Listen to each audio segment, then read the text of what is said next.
श्री शिव पुराण।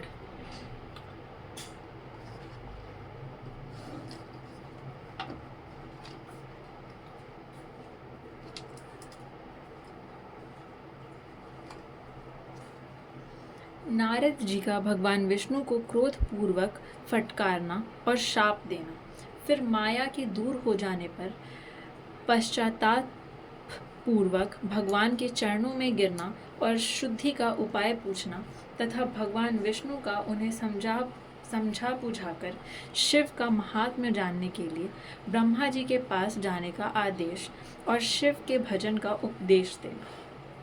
सूत जी कहते हैं, महर्षियों, माया मोहित नारद मुनि उन दोनों शिव गणों को यथोचित शाप देकर भी भगवान शिव के इच्छावश मोह निद्रा से जाग न सके। वे भगवान विष्णु के किए हुए कपट को याद करके मन में दुस्सह क्रोध लिए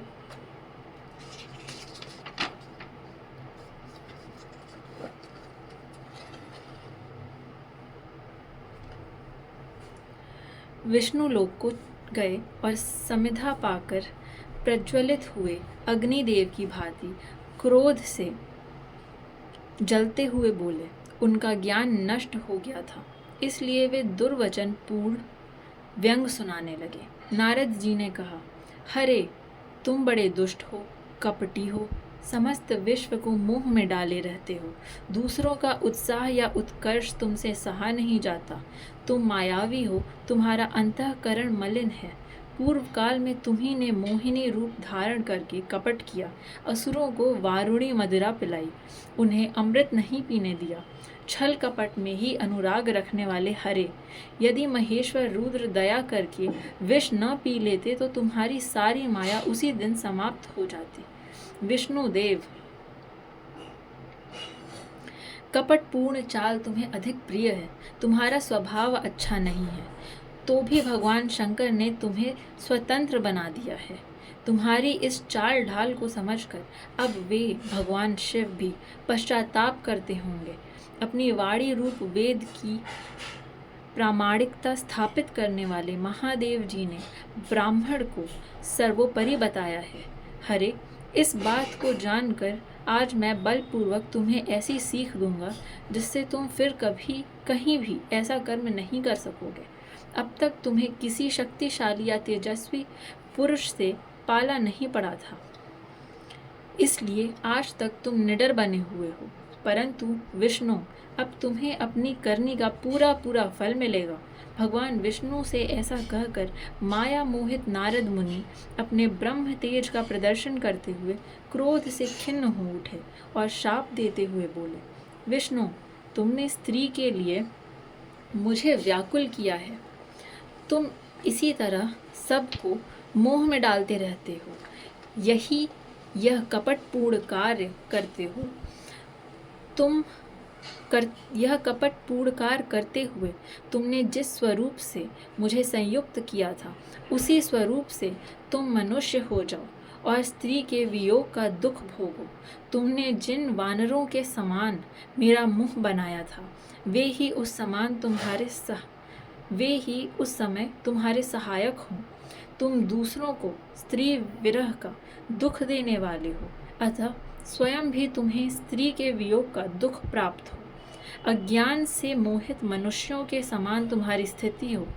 अज्ञान से मोहित हुए नारद जी ने मोहवश श्री हरि को जब इस तरह शाप दिया, तब उन्होंने शंभु की माया की प्रशंसा करते हुए उस शाप को स्वीकार कर लिया। तदनंतर महालीला करने वाले शंभु ने अपनी उस विश्व मोहिनी माया को, जिसके कारण ज्ञानी नारद मुनि भी मोहित हो गए थे, खींच लिया। उस माया के तिरोहित होते ही नारद जी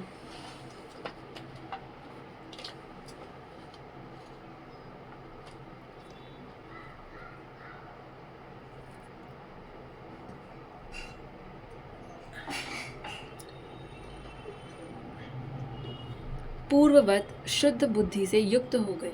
उन्हें पूर्ववत ज्ञान प्राप्त हो गया और उनकी सारी व्याकुलता जाती रही। इससे उनके मन में बड़ा विस्मय हुआ। वे अधिकाधिक पश्चाताप करते हुए बारंबार अपनी निंदा करने लगे। उस समय उन्होंने ज्ञानी को भी मोह में डालने वाली भगवान शंभु की माया की सराहना की।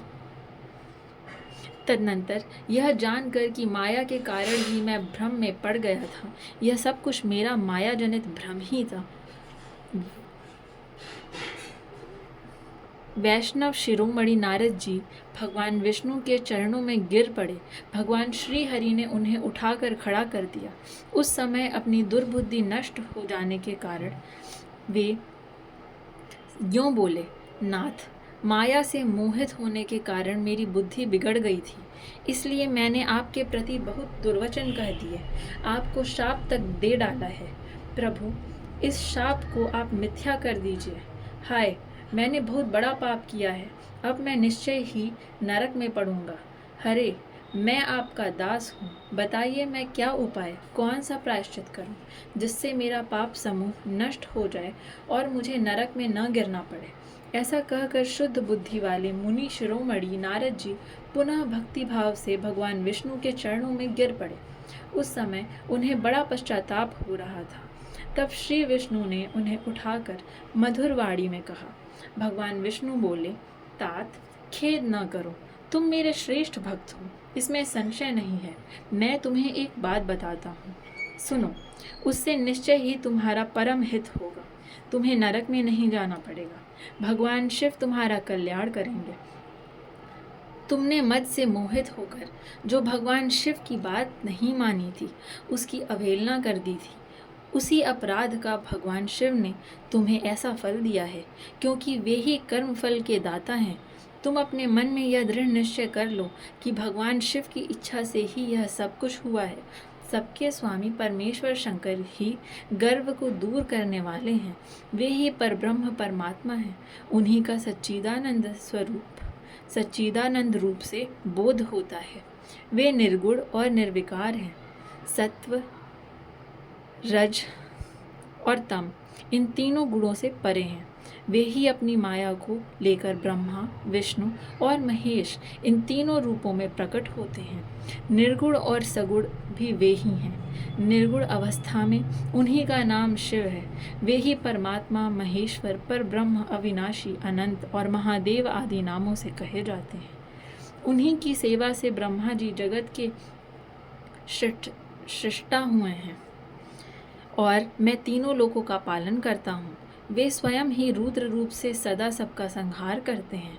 वे शिव स्वरूप से सबके साक्षी हैं, माया से भिन्न और निर्गुण हैं। स्वतंत्र होने के कारण वे अपनी इच्छा के अनुसार चलते हैं। उनका विहार, आचार, व्यवहार उत्तम है और वे भक्तों पर दया करने वाले हैं।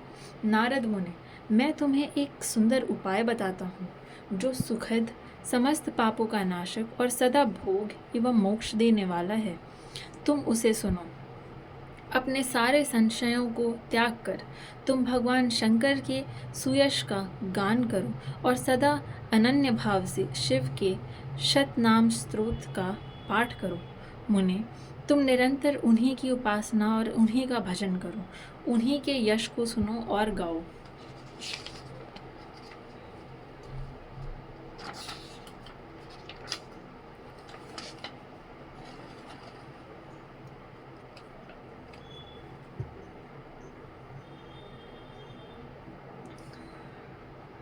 तथा प्रतिदिन उन्हीं की पूजा अर्चा करते रहो।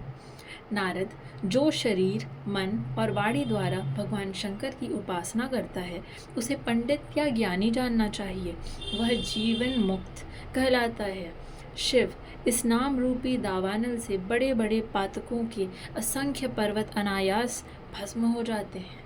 यह सत्य है, सत्य है, इसमें संशय नहीं है। जो भगवान शिव के नाम रूपी नौका का आश्रय लेते हैं, वे संसार सागर से पार हो जाते हैं। संसार के मूलभूत उनके सारे पाप निस्संदेह नष्ट हो जाते हैं। महामुने, संसार के मूलभूत जो पातक रूपी वृक्ष हैं, उनका शिव नाम रूपी कुठार से निश्चय ही नाश हो जाता है। जो लोग पाप रूपी दावानल से पीड़ित हैं, उन्हें शिव नाम रूपी अमृत का पान करना चाहिए। पाप दावाग्नि से दग्ध होने वाले प्राणियों को उस शिव नामामृत के बिना शांति नहीं मिल सकती। संपूर्ण वेदों का अवलोकन करके पूर्ववर्ती विद्वानों ने यही निश्चय किया है कि भगवान शिव की पूजा ही उत्कृष्ट साधन तथा जन्म मरण रूपी संसार बंधन के नाश का उपाय है। आज से यत्न पूर्वक सावधान रहकर विधि विधान के साथ भक्ति भाव से नित्य निरंतर जगदम्बा पार्वती सहित महेश्वर सदाशिव का भजन करो। नित्य शिव की ही कथा सुनो और कहो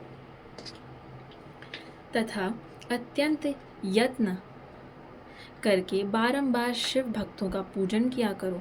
मुनि श्रेष्ठ, अपने हृदय में भगवान शिव के उज्ज्वल चरणारविंदों की स्थापना करके पहले शिव के तीर्थों में विचरो। मुने, इस प्रकार परमात्मा शंकर के अनुपम महात्म्य का दर्शन करते हुए अंत में आनंदवन काशी को जाओ। वह स्थान भगवान शिव को बहुत ही प्रिय है। वहाँ भक्ति पूर्वक विश्वनाथ जी का दर्शन पूजन करो। विशेषतः उनकी स्तुति वंदना करके तुम निर्विकल्प संशय रहित हो जाओगे। नारद जी, इसके बाद तुम्हें मेरी आज्ञा से भक्ति पूर्वक अपने मनोरथ की सिद्धि के लिए निश्चय ही ब्रह्मलोक में जाना चाहिए। वहाँ अपने पिता ब्रह्मा जी की विशेष रूप से स्तुति वंदना करके तुम्हें प्रसन्नता पूर्ण हृदय से बारंबार शिव महिमा के विषय में प्रश्न करना चाहिए। ब्रह्मा जी शिव भक्तों में श्रेष्ठ हैं। वे तुम्हें बड़ी प्रसन्नता के साथ भगवान शंकर का महात्म्य और शतनाम स्तोत्र सुनाएंगे। मुने, आज से तुम शिव आराधना में तत्पर रहने वाले शिव भक्त हो जाओ और विशेष रूप से मोक्ष के भागी बनो। भगवान शिव तुम्हारा कल्याण करेंगे।